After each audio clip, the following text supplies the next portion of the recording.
I'm Dan Lee, and I'm a bushwhacker. I'm Lillian Babcock, and I'm a bushwhacker. I'm Eileen Beihauer, and I am a bushwhacker. I'm Lauren Stonebrenner, and I'm a bushwhacker. I'm Martin Beihauer, and I'm a bushwhacker. Go Bushwhackers!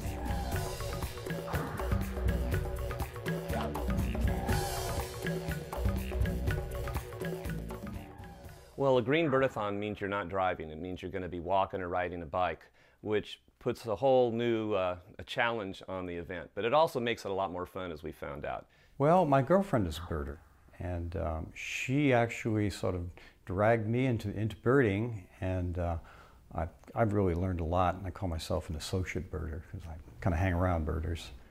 But when Martin mentioned the Birdathon and doing it on bicycles, I said, yeah, it's perfect because I like to bike. So I've learned a lot in the last 3 times that I've done it, and Martin's an excellent teacher, and I wish I had even a quarter of his knowledge. And we've raised some money for a good cause too, and you know, we're trying to build enthusiasm for the idea that you can do birding without having to be dependent on a car. Kinmolay Harbor Regional Park is a very special place that has the potential to be one of the most diverse and productive wildlife preserves in the heart of the city here. It's degraded. I've been involved in it for 20 years trying to fix it up, and so we traditionally like to start there. Mr. Beihauer was my 7th grade teacher, so I've known him for 4 years. Last year he asked me if I wanted to be in the Birdathon after I'd been sponsoring him for a long time. And I got a bike, and that's how I became a bushwhacker.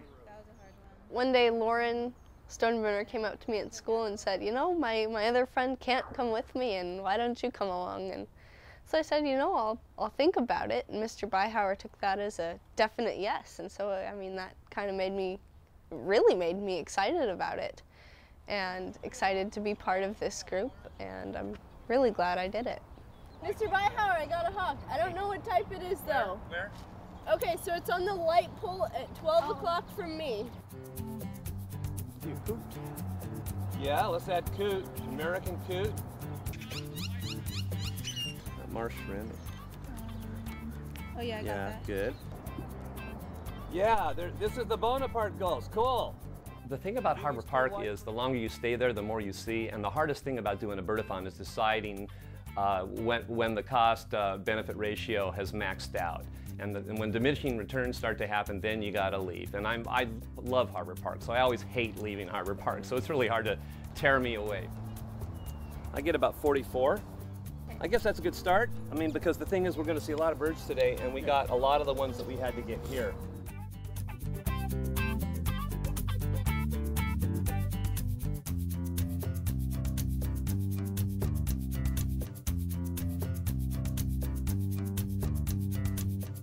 So when Eileen and I first met, I kind of turned her on to birding, and she knew that birding was going to have to be part of the package, and she embraced it.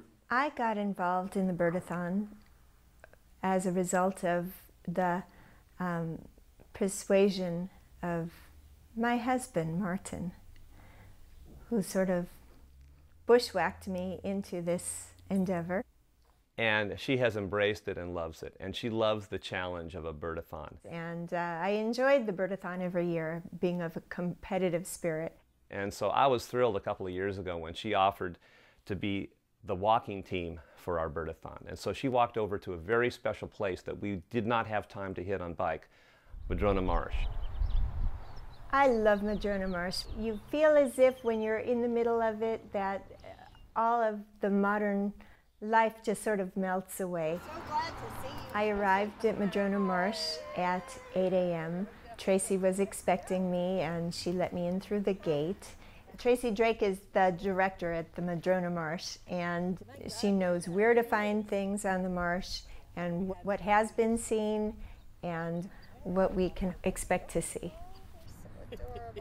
I just really enjoy being with Tracy. She's just a joy to be around and very easygoing and very knowledgeable, so it's fun.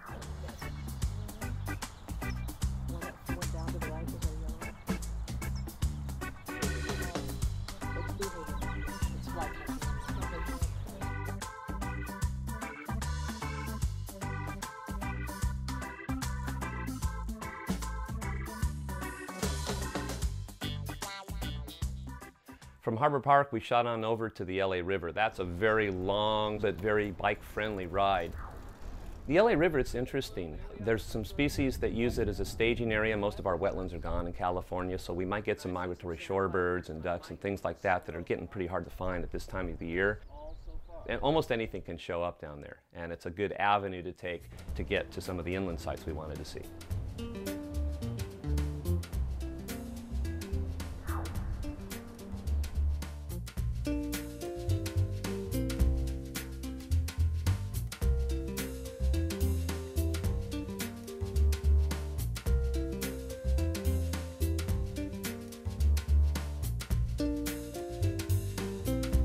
So when you're not driving all over the place, you don't have as many options, so you really have to plan your route carefully.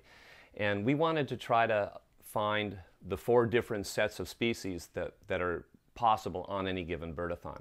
There's basically 4 groups. There's the birds that live here year-round, there's the birds that spend the winter here, the birds that come here in summer to breed, and the birds that just pass through.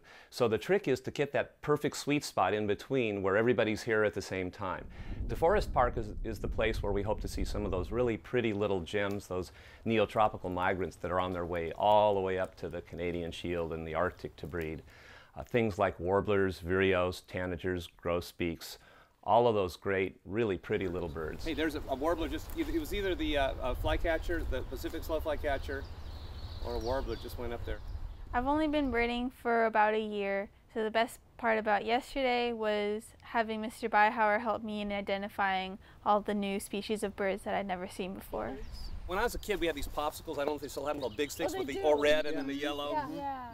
He reminds me of those. Every time I see one, I get hungry for a popsicle.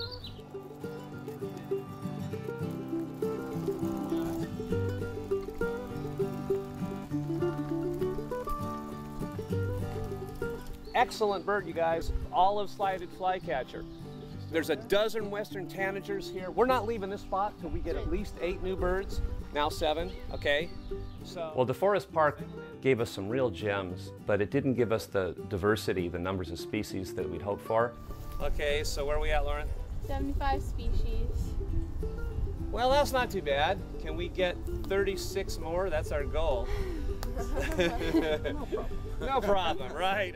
So we had to change the plan, go to plan B, and shoot all the way back down to the coast and try to pick up a different set of species if we wanted to get our numbers to the high levels we'd hoped for.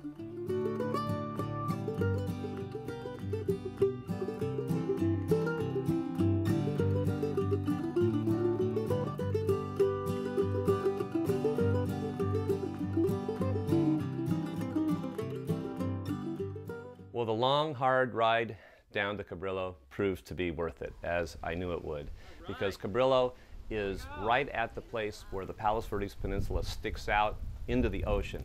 And it's one of those places where any birds that are migrating along the coast have to kind of go either around it or over it to continue their migration. So it's a super place to get coastal birds and shorebirds and seabirds. Cabrillo was everything we'd hoped for and then some. We saw huge flocks of loons flying offshore, even some in close to shore. We saw brant geese flying offshore.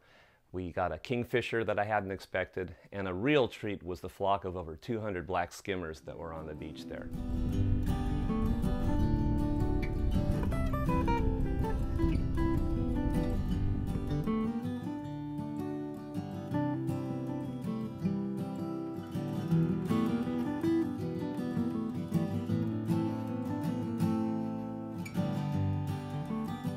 Well, it was getting late in the day, but we had more species to see, and the only way to get there was a very steep ride uphill to Point Furman, where there's a nice cliff that you can look off and see some additional sea species and that sort of thing. And there we got really lucky and got a peregrine falcon. From Point Furman, we headed on down to Royal Palms. That's the place you go to see the rocky shorebirds, what we call rock pipers. And we needed those species, and there's a place that you can kind of hang out on the cliff and look down. So it was almost sunset, and we were up there looking down on the rocks trying to pick out the tiny little specks on the rocks so we could add a few additional species. And we did see black oystercatcher and a few other choice ones there. So after Royal Palms, we knew we had time for only one more stop, and we decided to head back to White Point Preserve. White Point Preserve is an area that's under restoration, and it's a fantastic site with coastal sage scrub and native grassland. And there we had hoped to see a California gnatcatcher. It's traditional to get a gnatcatcher to finish the day on this trip, and we were not disappointed. Well, guys, it was really nice to finish with the California gnatcatcher that we just got up there. So that's always a good end of the day bird. We made a statement for the third year in a row that big green birding is the way to go. And carbon neutral birding is where it's at. Carbon neutral wildlife appreciation. Eileen can't wait to tell me how many she got, and I don't even know how many Chris got, so I think we might have set a new record. You know, we might have beat that 110 from last time, so I'm really excited. But we got some great stuff today. You guys, I mean, for better or worse, I think we're all going to be feeling this tomorrow, but thank you so much.